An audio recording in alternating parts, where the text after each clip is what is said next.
I'm a classical musician, and I need to say that because we're the psychopaths. I mean, we're the ones that really have mental issues beyond anyone. Because this reoccurring theme that I'm loving is the search for perfection, the search for oneself, um, which can get pretty morbid as well. As serene as that concept can make us, I think if we try to bite it and want it by all means, it can bite us back. Obviously, the search for success, which is, I just think, comes with being a human being.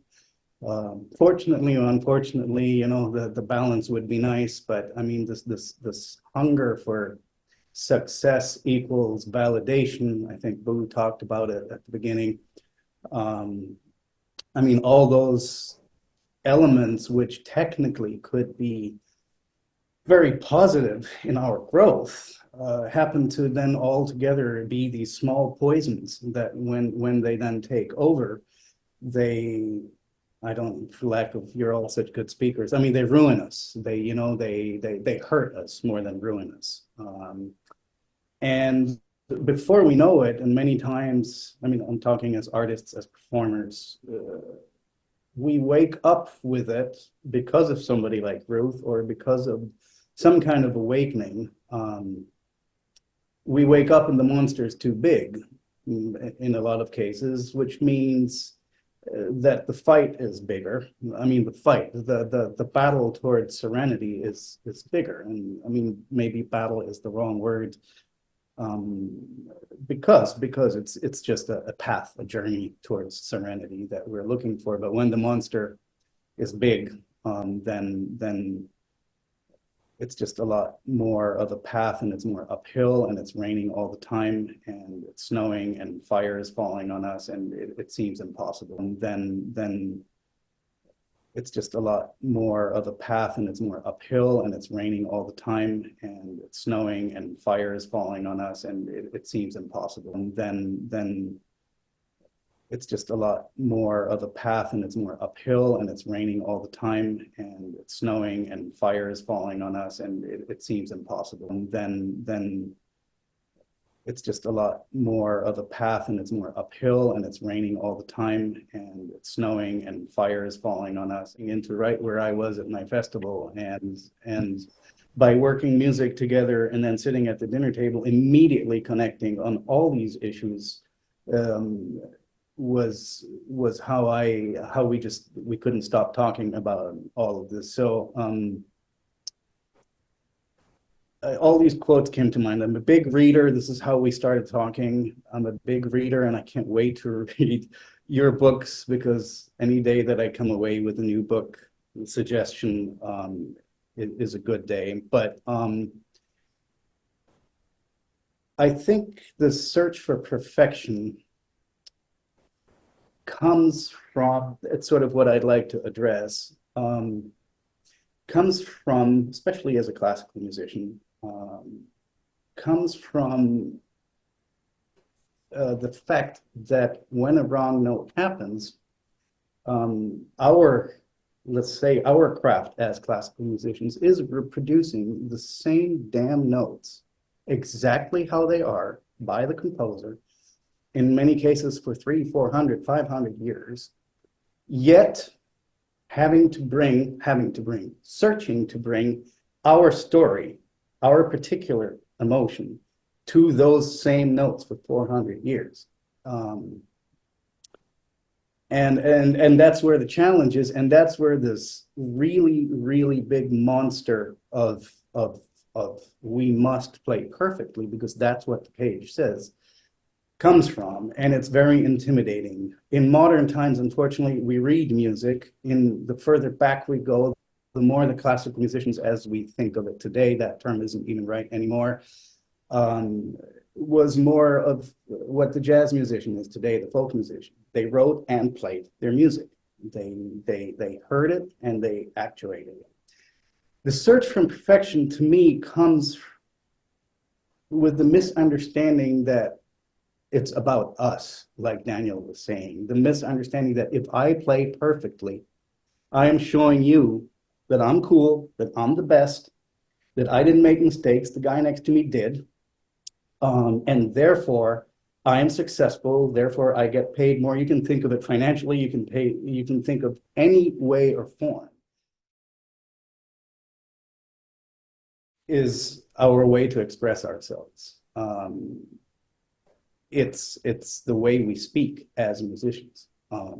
When a poet tells a story, when we're in the era of audiobooks, when somebody reads your book because somebody is blind or because people prefer audiobooks or whatever it is, you need a voice and a human being that tells your story according to your heart, and that gets the closest to what was written. So as performers, I'm going to speak as a flutist. My flute is just the way you can hear my emotions. And the way to speak the best, I speak English not so well because it's not my first language, but the more words I know, the more chance I have to express to you in whatever language we choose as a common one, what my emotions are, what I'm about, what my life experience is, what music is to me, why I chose it, and why I'm choosing this story today to tell you, which in my case is going to be a particular piece that I chose to program. The more words I know, the more nuances I know, the more spellings I know, the better of a writer I am here in how I expose my words, equal for an instrumentalist, how well you play. So unfortunately, we're a little bit in a prison. Technique is extremely important because it's the tool that allows us to have more expression. The more tricks you know, the better you are personally for yourself at speaking, the better you can express yourself. The line is so fine to transgress over into, I made a mistake and I suck and I can't speak, that's where we risk. And I mean, we all fall into it. So, you know, a little bit of my personal story, I was a kid that I never got nervous because maybe I was too dumb to understand how difficult it is what we're trying to do. But I got really upset because I got the shakes. So as a wind player, I couldn't produce a straight, beautiful tone. It was out of tune. Everyone was always yelling at me for intonation. And because I had the shakes, I wasn't really in control here. And over what fixed it, I don't know what fixed it, but I think life just fixed it. Falling in love, great disappointments, family problems, deaths, great successes, personally and career-wise, emotionally and logistically, moving countries, meeting certain people, having certain people exit your life. Growing up, I think, is what fixed it. Reading a lot for me and being in nature definitely fixed it. And it seems cliche, but finding oneself, Victor, everyone here talked about that, finding yourself. Being happy with yourself, which I guess means getting to know yourself. I mean, it was a bell. For me, I never had anyone shout the question at me, but I've hit my head to awakening several times in life going, this isn't what you're about. How could you not see this? And for so long. So I think we're all on this path of self-discovery by knowledge, by emotional knowledge, by the field we're in knowledge, and the secret is becoming more serene. And I don't know much about folk Estonia, but I know a lot of people who have it. Alex Klein, the former principal oboe of the Chicago Symphony, if you don't know him, Ruth, you might want to look him up. He's come up with contraptions, physical things attached to the brain, and I had a student who now teaches little kids and has stopped flute completely, um, who who was perfectly fine. And the minute his brain told him to play flute and he put this thing up to his lip, his mouth went sideways and he couldn't make embouchure. He just couldn't, he just puffed his cheeks. He could not make embouchure. Without the flute, he could blow a candle out, which is perfect flute embouchure. With the flute here, his brain, so he wasn't able to overcome it. I just think that all of us have this innerly. We have it. We just have to find it. And talking to Ruth, it was just like boom, boom, boom, boom. Here it's on the plate. How can I couldn't believe that there was a person just out of nowhere, just that signed up for my flute class, that within seconds is talking about all these issues that, that I think about so much. Ruth, you see how much I think, it's almost too much.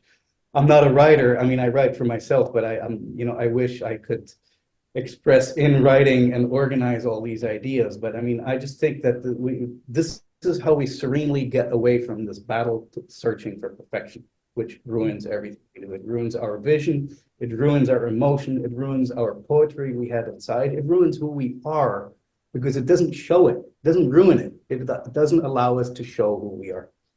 And as artists, that's brutal. I mean, it's brutal because, I mean, how else to show what we're about if not through our art?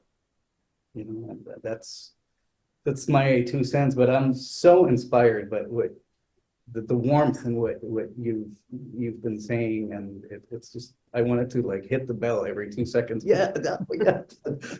Give you a big hug and the physical, and just the physical parts of trying to play well, which we need to express ourselves well, blah blah. Those are because the tensions come from here, because we're not serene inside, because I hate myself, I'm not good enough, so and so got first and I got second, but I've tried for so much, and that it creates tension. I mean, Ruth, you saw it. I was like, I want to play a pianissimo note. Your brain is telling you that playing a pianissimo note is difficult. You're not serene.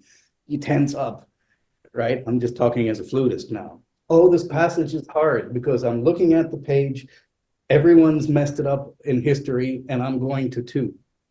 That's lack of serenity. That's lack of I can do this because I'm happy with myself. And